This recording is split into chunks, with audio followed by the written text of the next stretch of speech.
Salut, j'espère que tu vas bien. Donc c'est Romain du blog Star en Maths. Tu sais, je te lançais un défi il y a quelques jours, 5 jours à peu près, de te faire ton quart d'heure de mathématiques chaque jour. Et je te lançais ce défi de manière à t'échauffer un petit peu avant d'arriver à la rentrée, enfin pour arriver chaud à la rentrée et de manière à pouvoir utiliser 100% de tes capacités à la rentrée dès que le prof de maths va t'envoyer des formules dans la tête. Parce que tu sais, c'est tout à fait possible qu'à la rentrée, tu as un contrôle, tu vois, ton prof de maths, il va peut-être vouloir te tester un petit peu et bah voilà, tu vas avoir une première note et ce serait dommage si elle était mauvaise. Ou à l'inverse, je pense que tu serais content de pouvoir réussir à faire plein de choses de l'année précédente parce que c'est probablement un test qui va porter sur l'année précédente. Et bah voilà, si tu arrives à faire plein de choses, tu auras une bonne note tout simplement et ça te mettrait en confiance pour le début de l'année. Voilà, donc ça sert à ça ce défi, ça sert tout simplement à ça, te réchauffer un petit peu, t'échauffer on va dire. Et moi de mon côté, je me lance le défi de faire une vidéo par jour pour toi, avec des exercices corrigés, chaque jour, bah voilà, pour te donner envie et puis te mettre en action, te donner l'énergie. Et bah voilà, c'est le défi que je me lance, faire une vidéo par jour pour toi, chaque jour d'ici la rentrée, ou en tout cas en cette période de rentrée. Donc là, ce qu'on va faire, c'est qu'on va corriger les exercices d'hier. Alors tu vois, je t'avais donné un petit exercice tout simple si tu rentres en seconde, tu vois, c'était une équation. Alors maintenant, je vais le faire ici sur ma tablette graphique parce que ça va être quand même beaucoup plus lisible pour toi. Tu vois, je t'avais donné cette équation, c'était 1 tiers de x plus 1 égale 1 quart. Voilà. Alors si tu te demandes à quoi ça sert de résoudre des équations dans la vie, finalement, bon, tu as raison de te poser la question, ça va pas être super utile. Plein de choses que tu vas voir en mathématiques vont pas être super utiles dans la vie quotidienne. Je veux être absolument honnête avec toi. Simplement, si tu fais des métiers scientifiques et surtout ingénieur, tu vas avoir des outils mathématiques et aussi même en médecine de temps en temps on a des outils mathématiques et dans d'autres matières, enfin dans d'autres métiers plutôt. Et voilà, ça sera utile d'avoir vu toutes ces notions-là, parce que tu vas pouvoir utiliser ces outils mathématiques et comprendre un petit peu comment ils fonctionnent. Voilà, ça peut être ça, et aussi, je dirais, dans la vie courante, qu'est-ce qu'on va utiliser comme calcul classique? Des calculs de pourcentage, bien souvent, ou des petits calculs, tu vois, des petits calculs mentaux, qui vont te permettre d'aller plus vite et de comprendre comment marchent les nombres.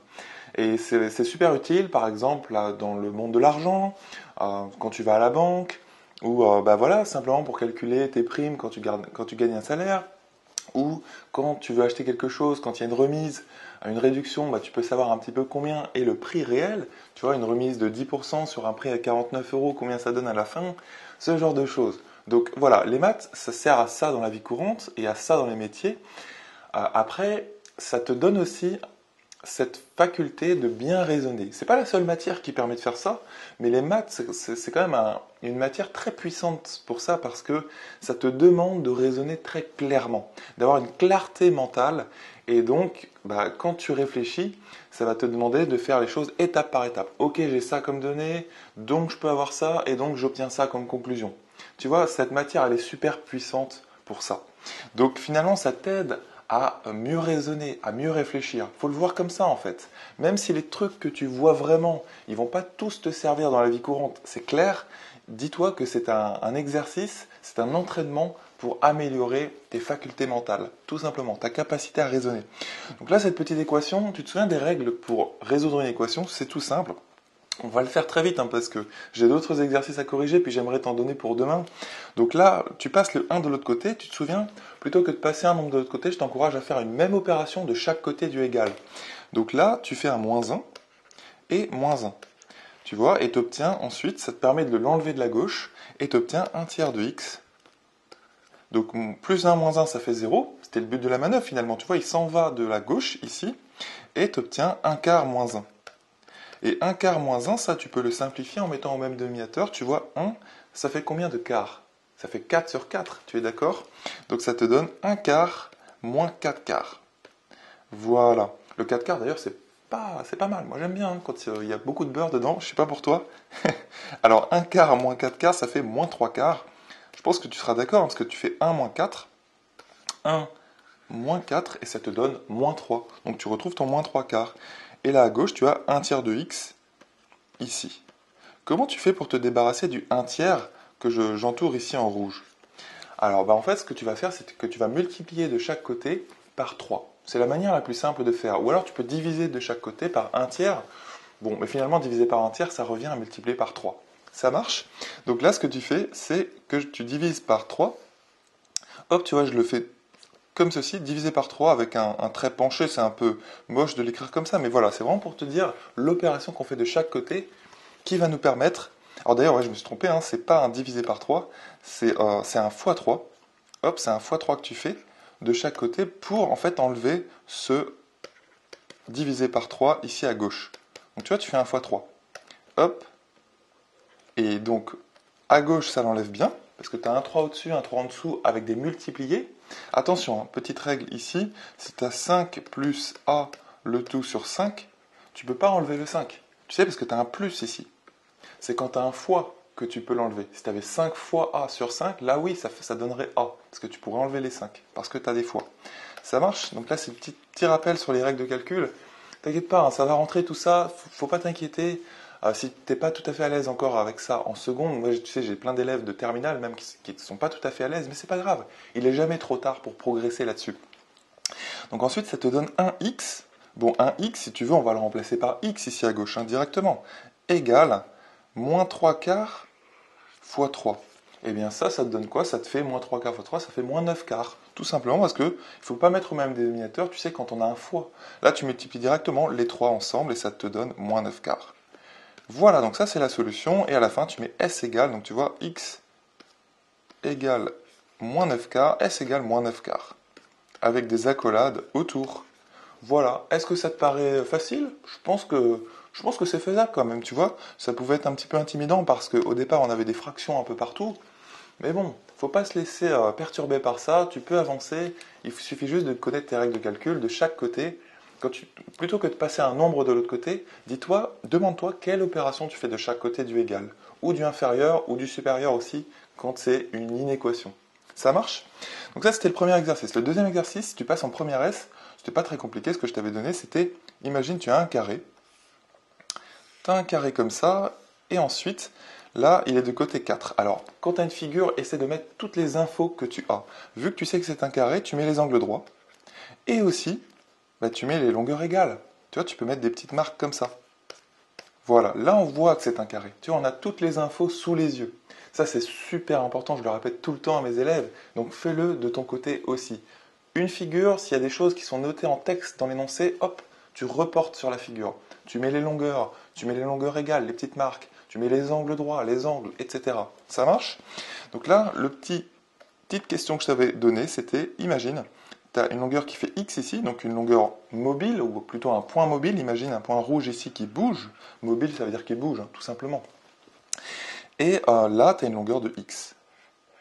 Eh bien, combien fait l'aire de ce triangle que je peux assurer en rouge? Alors, tu vois, ici, ce petit triangle, quel est son aire? Alors, je ne l'ai pas très bien assuré. En fait, c'est pas compliqué. Qu'est-ce qu'il a comme caractéristique, ce triangle? Tu es d'accord que c'est un triangle rectangle? Il est rectangle ici, avec cet angle droit. Et l'aire d'un triangle rectangle, je te rappelle la formule, même pour l'aire d'un triangle en général, je te rappelle la formule, je peux te la rappeler, on va changer de couleur en rose. L'aire d'un triangle, l'aire c'est la surface, hein, tu sais, c'est la même chose tout ça. Ça se mesure en mètres carrés en physique, ou en centimètres carrés, mais l'unité internationale c'est le mètre carré. Eh bien c'est base fois hauteur sur 2. Alors qu'est-ce que c'est que la base? En fait la base, c'est juste un côté que tu prends. Et la hauteur, c'est la hauteur issue de cette base. Ça va, en fait, quand tu as un triangle comme ça, tu vois, quelconque, là tu peux prendre la base comme étant le côté du dessous, mais tu pourrais prendre la base comme étant n'importe quel autre des deux autres côtés. Ouf, elle était dure cette phrase. Et en fait, la hauteur, eh bien, tu prends ce que tu veux. Enfin, la hauteur, tu te souviens, c'est la droite qui passe par le sommet opposé et qui coupe perpendiculairement le côté. Donc finalement, ça va être cette droite-là. Mais nous, la hauteur, dans cette formule-là, c'est juste cette longueur-là. C'est hop, de là à là. Donc c'est ça h en fait, ta hauteur. Donc toi, tu fais base, si tu connais la longueur de cette base, fois la hauteur, il faut connaître aussi la hauteur, le tout divisé par 2. Et ça te donnera l'aire de ce triangle en rose. Ça marche?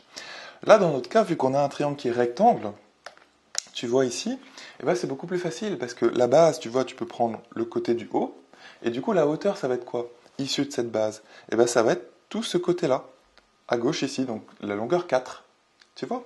Donc finalement, tu pourrais aussi choisir comme base le côté à gauche ici, 4, et tu multiplies par la hauteur, et du coup la hauteur c'est vraiment ce côté-là.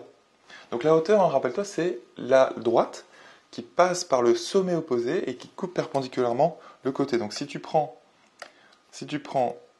ceci comme base, la hauteur, forcément c'est cette droite-là que je fais en pointillé. Mais toi, ce qui t'intéresse, c'est la longueur de cette hauteur. Hop, ça s'arrête là en fait. Et en fait, c'est x ici. Tout simplement. Donc finalement, quand tu appliques cette formule rose, ça va te donner base fois hauteur, donc c'est 4 finalement dans notre cas, fois x, cette hauteur, divisé par 2. Et voilà, ça y est, tu as la formule, et 4 fois x sur 2, ça te donne 4x sur 2. Et ça se simplifie, parce que 4, c'est 2 fois 2. Donc tu obtiens 2 fois 2 fois x, le tout sur 2. Tu vois, tu n'as que des fois, c'est ce que je disais tout à l'heure, tu peux enlever un 2 en haut et en bas. Donc finalement, tu te retrouves avec 2x. Voilà donc l'aire de ce triangle. Et tu as vu, cette aire, elle est fonction de x, c'est-à-dire qu'elle dépend de x, parce que c'est normal. Imagine si le x, il est plus grand et que tu te retrouves avec un x qui est comme ceci, tout ce x-là. Eh bien, le triangle, il va augmenter, entre guillemets. Sa taille va augmenter, son aire va augmenter. Tu vois, il va être plus grand. Donc c'est logique, en fait, que cette aire dépend de x. Voilà. Ça, c'était le petit exercice que je t'avais donné si tu passes en première S, si tu étais en seconde, bien sûr. Et là, si tu passes en terminale S, je t'avais demandé de dériver une fonction. Cette fonction, c'était g de x égale... Alors, les dérivés, c'est super important. Et en fait, on les utilise énormément. C'est quelque chose qu'on utilise vraiment beaucoup après dans les études supérieures et qu'on utilise beaucoup dans les algorithmes. Tu sais, aujourd'hui, on parle beaucoup d'intelligence artificielle et dans les algorithmes d'intelligence artificielle, tu vas avoir des calculs de dérivés. Enfin, il y a énormément de choses à dire, tu vois. C'est assez fascinant l'intelligence artificielle. Tu as notamment un modèle qui reprend un petit peu le modèle du cerveau avec les neurones. Et quand tu connectes des neurones entre eux, alors les neurones, tu ne vas pas les fabriquer biologiquement avec des cellules, tu vas les fabriquer avec un ordinateur, avec de la programmation. Et en fait, quand tu vas relier les neurones, tu vas pouvoir, c'est un petit peu compliqué à expliquer en 2 phrases ici, mais tu vois, tu vas pouvoir faire des choses super impressionnantes. Tu vas pouvoir faire apprendre un réseau de neurones à conduire une voiture tout seul ou à reconnaître des visages. Ce sont déjà des algorithmes qui fonctionnent actuellement, qui sont utilisés sur Facebook par exemple pour reconnaître les visages, pour reconnaître plein d'autres choses, et qu'on va voir dans quelques années, très bientôt, dans nos voitures. Donc voilà, et derrière, il y a pas mal de calculs de dérivés. Donc, hop, le tout divisé par 1 sur x plus 1. Donc là, pour dériver ça, tu sais, on appelle la fonction dérivée, c'est g' de x, c'est une nouvelle fonction. Et pour calculer cette nouvelle fonction, il y a des règles de calcul. Ces petites règles de calcul, tu te souviens que pour dériver x, alors déjà, il faut reconnaître la structure de ta fonction. Là, tu te rends compte que c'est une différence, c'est une somme quelque part. C'est une somme, une différence, c'est plus ou moins la même chose. C'est un plus au lieu d'un moins ou un moins au lieu d'un plus. Et pour dériver une différence ou une somme, il suffit juste de dériver chaque terme. Donc là, tu dérives le x. Et dériver x, tu te souviens des règles? Peut-être tu te souviens du tableau de l'année dernière, qu'on voit en première S, le tableau des dérivés de fonctions. X, ça va te donner 1 en fait, quand tu dérives. Tu vois, là, tu as la fonction. Et là, tu vas avoir la dérivée de cette fonction. La fonction dérivée, c'est une fonction aussi, le résultat. Quand tu veux dériver une somme ou une différence, tu vois, un u plus v quelque part, u plus v, ça va te donner u' plus v'. Donc c'est pour ça que je me permets de dériver x, qui va donner 1. Et ensuite, je peux me permettre de dériver tout ça, qui va donner un truc plus compliqué, parce que tu vois, là, on a quelque chose qui est de la forme u sur v, u divisé par v. Et tu te souviens, la dérivée de u sur v, c'est un truc un peu pénible, un peu compliqué à apprendre. C'est u'v moins uv', ou v', ça dépend dans quel sens tu le mets, sur v carré. Voilà, c'est une formule un petit peu compliquée. Tout ça, c'est des formules qui se démontrent. Tu te souviens, c'est en fait la démonstration qu'il y a derrière, c'est le nombre dérivé. Alors, je ne vais pas refaire tout un cours ici. D'ailleurs, j'ai fait plusieurs vidéos sur le sujet. Tu peux taper dans YouTube nombre dérivé star en maths, par exemple. Tu vas tomber sur plusieurs vidéos que j'ai faites sur le sujet. Pour mieux comprendre en fait d'où viennent ces formules. Et là, donc si tu veux dériver, donc tu remets ton moins. Tu vois, ça, il reste, il demeure. Et ensuite, là, le 1 sur x plus 1, comment tu dérives ça? Là, tu peux noter u de x en fait comme étant 1. Alors souvent, il y a des profs qui vont être un peu tatillons, je t'encourage à mettre u de x plutôt que u tout seul. Et là, le v de x, c'est x plus 1.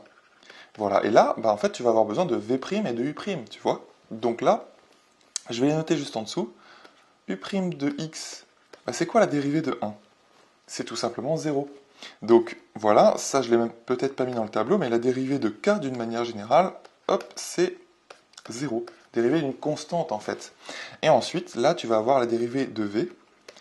V', bah, ça va te donner, c'est quoi la dérivée de x plus 1? Tu vois, tu te rends compte que c'est une somme. Là encore, tu te demandes qu'est-ce que c'est que la structure? C'est une somme, c'est un plus. Donc tu dérives le x, et ensuite tu dérives le 1. Donc ça va te donner 1, la dérivée de x, plus 0. Voilà. Alors une autre formule que tu peux utiliser aussi, peut-être beaucoup plus simple, mais bon, là je voulais te montrer que ça marche aussi ça, hein. Tu peux utiliser la formule de 1 sur u. Tu vois, 1 sur u, la dérivée de 1 sur u, si je me souviens bien, c'est moins u' sur u carré. Voilà, sachant que le u ici, nous, c'est x plus 1. Tu peux utiliser cette formule aussi, en fait, ça retombera, enfin, tu vas retomber sur tes pattes, ça reviendra exactement au même. Ça marche? Donc là, j'applique la formule rouge, puisqu'on est parti avec celle-là. Hop, u'v, donc ça te donne 0 fois v, c'est-à-dire x plus 1. Là, il ne faut pas oublier les parenthèses, hein, autour de v, parce que c'est tout le v que tu multiplies par u', qui vaut 0. Ensuite, tu mets le moins, ce moins-là, u fois v, c'est-à-dire 1 fois x plus 1. Voilà, avec des parenthèses aussi. Et derrière, en dessous, tu mets v carré, c'est-à-dire x plus 1 entre parenthèses au carré. Voilà, et là tu gardes tout ça, enfin tu gardes tout ça, tu simplifies tout ça plutôt, et tu mets 1 moins, j'écris pas super bien parce que là j'ai la tablette sur les genoux, donc ça te fait, donc 0 fois quelque chose, de toute façon ça va s'en aller parce que 0 fois quelque chose ça fait 0.